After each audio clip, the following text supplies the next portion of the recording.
This podcast episode is brought to you by the Canine Cooperative, an exclusive community of dog owners where you can find me live every Monday night at 6:30 p.m. to talk all things dogs. Find us online at vermontdogboardingandbehavior.com/cooperative. Enjoy the show.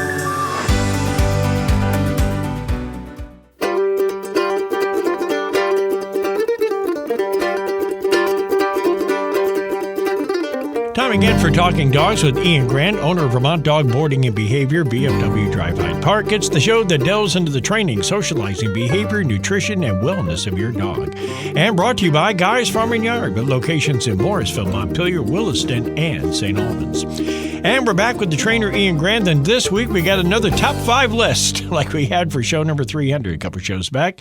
It's the 5 body motions for dogs and their importance, because they all tell us something about how their dog is feeling and reacting and all that then, pretty much. Yeah, I think it's important for us to know, and there's going to be one that sticks out of these 5 that is probably, in my world, probably the most important, and I'll use that one last. But okay, let's go through kind of the first couple here. So stretch and run are 2 motions here. Obviously, we know, our dog gets up in the morning or something like that. You may just see kind them of bends over and stretches just like the rest of us do. Absolutely. Yeah. And so the other thing too is that a lot of times when we're training with a dog one-on-one, or we're maybe trying to teach it how to get along with other dogs, you'll see it stretch sometimes then too, and that's their way of releasing some stressful emotions at the time too. So this isn't just a, hey, I'm tired, I'm gonna get up and get ready, but they stretch. That's right, and I noticed that during the course of a day. So it's not then that they're loosening up, it's just relieving stress. Kind of taking a layer off, if you will. Yeah. Okay.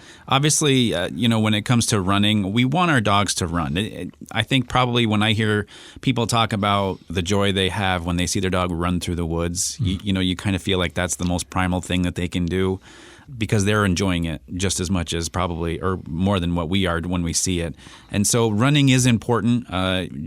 This gives them the opportunity to truly stretch their legs and their muscles and kind of keep tone and fit. And so those are, being the first 2, definitely related, but we look at this as this combination of, this is kind of what they should be able to do throughout the entire day too. Yeah, you can almost see them smiling and their ears blowing in the wind. This is what I want to be out here all day. Yeah. So you can see that. So yeah, it's such joy. Yeah, it really is. Yeah.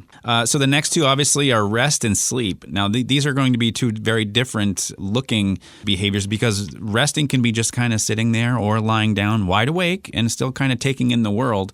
But they're just kind of resting their bodies. And so we look at this from the aspect of, for people that work out, we hear people talk about taking a rest day or something like that. Well, that's just giving their bodies a chance to rest because of the physical exertion that they've done. And so a lot of times this rest period is also dogs conserving energy too. If they don't have a reason to get rid of energy, then they're going to conserve it. And that happens in nature a lot. Sleep, on the other hand, is the chance to truly refresh the brain and get the sleep that they need, get rejuvenated, and kind of get ready for the day. So you can see how they kind of work hand in hand. Yeah. It's almost hard to tell sometimes when they're actually sleeping, because sometimes if they're in the same room with you and you think they're sleeping, you make a motion, their eyes open up. Yeah, it doesn't take much. Yeah. So are they actually sleeping or resting at that point?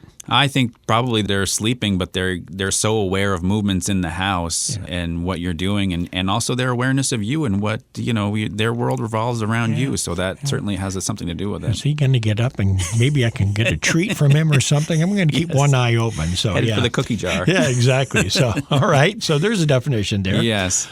Okay. And then last but not least is the walk. This is probably, in my opinion, the most important body motion, but also the most important activity that we can do with our dogs every day.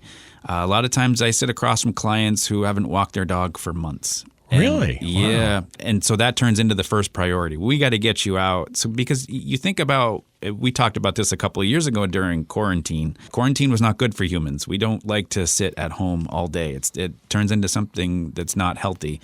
And then we look at it from a dog perspective where the cabin fever sets in. If they're just in the house and they have a small yard and that's their life, that can be pretty tough, and other behaviors will manifest itself out of that. So the walk is probably the most important activity that we can do with our dogs every day. I mean, not only it's exercise, but it also stimulates their brain with them being outside. right? And it's also time where we can actually teach them some things at the same time. That's where that word discipline that we talked about last week came through. This is the discipline. This is how you walk next to me, and we're going to do this as a team, and we're going to do it all the time. Yeah, and again, when we get busy, it's sometimes you lose track of time, and then all of a sudden, boy, it really has been a while since I've walked Tika or whoever, and they really need that too. And look, life happens. So if we miss a day here or there, it's not the end of the world, especially if you're on a pretty regular routine. But when it starts to go weeks and months without walks, that's when things can get a little dicey with some of the behaviors that I see. Yeah, and they can get a little depressed too, Yes. when they're not walking all the time. Yes. So that's why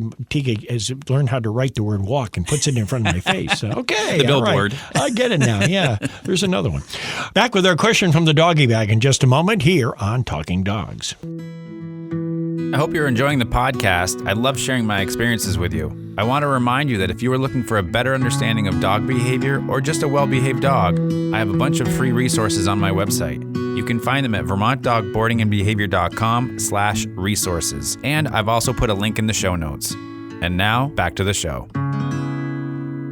Back with Talking Dogs with Ian Grant from Vermont Dog Boarding and Behavior, VFW Drive Hyde Park. To find out more about his facility and programs, go to his website, which is vermontdogboardingandbehavior.com. Our question this morning, Ian, is now that it's thunderstorm season, what can I do to help my dog during a thunderstorm? Interesting, because this happened just the other day, and they, of course, they sense it. Even before you hear it, they sense it. And for Tika, she immediately goes into her corner in the bathroom and just sits there, and that's her safe place. And I know we've talked about this before, but that's what they do. As far as going to the bathroom is concerned, there's an old wives' tale or trainer's tale that says that they can sense the static electricity in the air and that they go into the bathrooms to help ground themselves. Is that right? Yeah. Really? Yeah. I thought it was just that they just wanted to find a safe place. It just happens that's Tika's safe space downstairs. Upstairs, it's in her closet. So, yeah. So is there really anything that we can do? We don't want to make a big deal about it, though. Right. You don't want to make a huge deal. You certainly don't want to pet your dog during it because that goes back to the giving affection at the wrong time kind of thing. Right. But we can do something. So there's a few options. Number one, whatever it is that your dog loves the absolute most, whether it's a tennis ball or playing or something along those lines that's active for them, see if you can get them to do that. As a distraction. As a distraction, because we want to see if we can kind of take away from the sound and the noises coming out of the sky to them to, hey, mom or dad are actually, doing something with me, and all of a sudden that becomes more valuable than the thunderstorm. So that's the first thing. The second thing is don't be afraid to put a leash on your dog and walk around the house and do a little bit of obedience with them. You can also, if you have something in the house, maybe, or get it out of the garage, a 2x4, have the dog practice walking over it. Get a couple of them put together so the dog has to kind of jump over it and just kind of lead them through everything. Because ideally what we're trying to do here is to create some connection with the dog so they're focused more on us than they are everything outside. Including all that noise. All right. Now, what happens if they've already decided they're in their safe space? They're in the closet, in the bathroom, whatever. Do you try to do these exercises now, or do you just kind of let them be since they're settled? I think I'm probably going to let the dog kind of dictate that for me. So, if Tika goes to her spot and she looks comfortable and that's her safe place and she's relaxed and she can fall asleep, I'll let her have that moment. If that's what it takes for her to be relaxed, then so be it. Now, if she's up there and she's nonstop trembling and shaking all over, I'm probably going to put a leash on her and see if I can just kind of get her moving. But, the ideal scenario is that during these nice days that it's not raining or thunderstorm, that we turn on a YouTube video of thunder and lightning and just turn the volume down very, very low so they can just barely hear it. And then I'm going to do some fun stuff with my dog so we can kind of recreate a new association. And a lot of folks do that when they're going to fireworks on 4th of July. They leave if they don't want to bring the dog with them, which they probably shouldn't. Yeah. Leaving them at home, and that's one way to alleviate that. Absolutely. If you have a question for Ian, you can email him directly to info@vermontdogboardingandbehavior.com. Next week, we got lists. We got the 3 Ds now of dog training. We're going to top 5 lists and now the Ds. So we'll get to those next week. I'm a big proponent on making things easy to remember. I've always been that way, especially in school. So just kind of calling it the 3 Ds, I figure it'd be easy for everybody to remember when we explain it. On Talking Dogs with Ian Grant, brought to you by Guy's Farm and Yard, with locations in Morrisville, Montpelier, Williston, and St. Albans. And for the trainer Ian Grant, I'm Roland LaJoy, and we are Talking Dogs.